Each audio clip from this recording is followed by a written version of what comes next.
Comment gérer son vibrato? Voici la question de Marianne à laquelle je réponds cette semaine.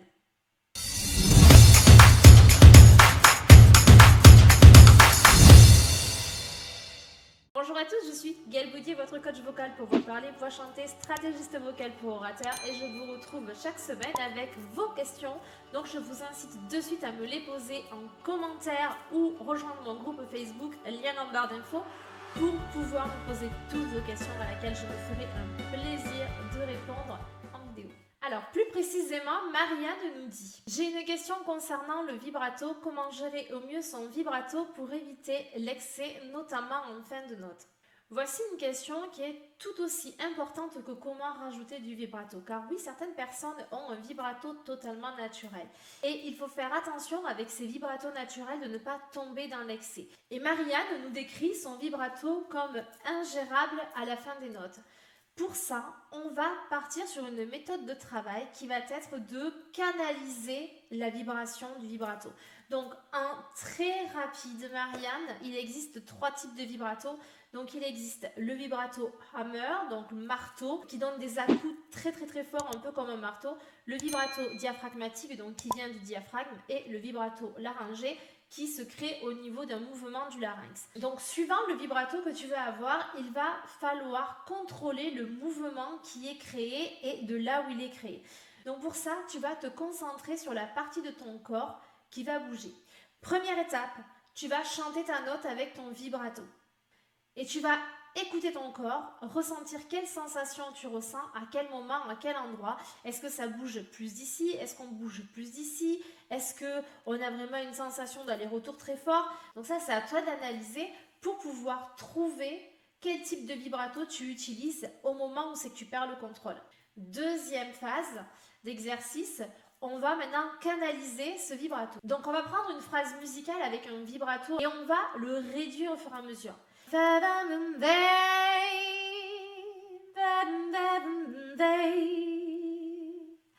Donc on va les enlever. Je vais te donner une technique qui est une technique que j'ai essayée et qui fonctionne, qui n'est pas très académique, je tiens quand même à le préciser. Ça va être de lâcher toute émotion dans ta chanson, dans un premier temps. Tu vas chanter cette chanson complètement vidée. Et vraiment comme si tu faisais exprès d'accentuer le fait que tu n'as pas envie de chanter. De ce fait, donc tu vas être complètement décontracté parce que le but n'est pas d'aller chercher le volume sonore parce que là tu risquerais de forcer sur ta voix, mais vraiment de la chanter sans rien, sans âme.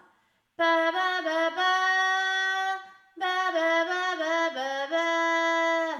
Donc ta voix elle n'est pas belle, elle n'est pas soutenue à la fin et c'est pas grave, on va le rajouter petit à petit. Troisième partie d'exercice, on va embellir cette voix. On va prendre ma meilleure amie, la paille. Donc on va mettre la paille dans la bouche et on va refaire notre ligne mélodique en gardant un flux d'air très constant.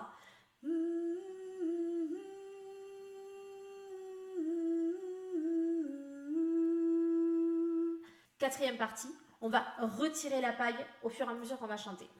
Donc là où c'est qu'il y a vraiment le vibrato.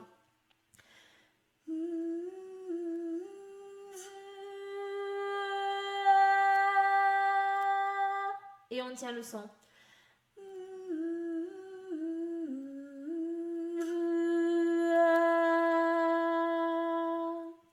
Cinquième partie, une fois que tu as trouvé cette sensation d'un vibrato un petit peu moins marqué, on va ralentir le débit pour pouvoir gagner un son plat. Fa, va, va, va, va,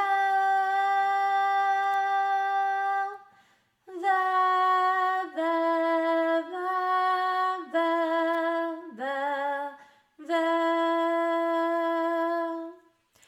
Et une fois qu'on a un son plat, on va rajouter un petit chouille de vibrato pour embellir une fois de plus cette phrase, mais sans l'avoir dans l'excès. Tu vas penser première partie d'exercice tout plat, et après tu lâches à tout tes plaisirs, tu amènes ton vibrato. On repart sur quelque chose de tout plat. On chante toutes nos notes, on lâche, on se fait plaisir et on rajoute du vibrato. Fa, va, va, va.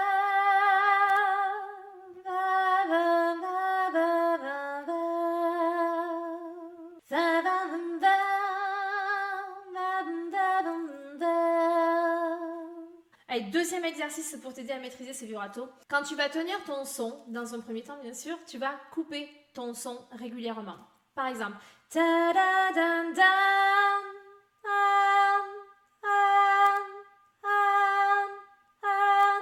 on va pas laisser le temps du vibrato de s'installer. Et au fur et à mesure, on va allonger cette tenue. Ta da dan dan,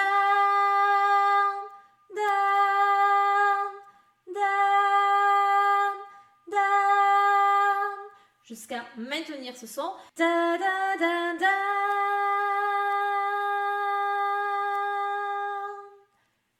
Et après, tu pourras le re-rajouter quand tu voudras. Et une des techniques pour éviter d'alourdir vraiment ces fins de phrase avec un vibrato, c'est de commencer par un son plat et de rajouter après un vibrato. Donc en fait, tout ce qui est articulé, on enlève un maximum de vibrato et on ne met le vibrato que sur une majorité de tenues. Si je raccourcis la technique du vibrato, et je vais faire un très gros raccourci parce que bien sûr ce n'est pas à prendre en argent comptant tel quel, c'est toujours à moduler.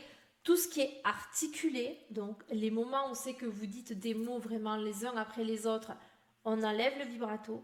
Tout ce qui est tenu, on peut mettre le vibrato. Et déjà, ça va alléger votre chanson du côté très chevrotant que peut avoir un vibrato très marqué, par exemple à la Nolwenn Leroy. Voilà Marianne, j'espère avoir répondu à ta question, que tu as maintenant une piste de travail pour retirer ce vibrato. Je ferai bien sûr une autre vidéo sur le vibrato pour vous permettre de développer votre vibrato pour les personnes qui souhaiteraient le développer. Et bien sûr, comme toujours, si vous avez des questions, n'hésitez pas à me les poser ici ou à rejoindre le groupe Facebook pour me les poser. Si vous avez besoin d'être accompagné, regardez mon site internet gaelboudier.com, vous aurez toutes les informations sur différents coachings que je peux vous donner ou les différentes formations, que ce soit en voix parlée ou en voix chantée. Prenez soin de vous et de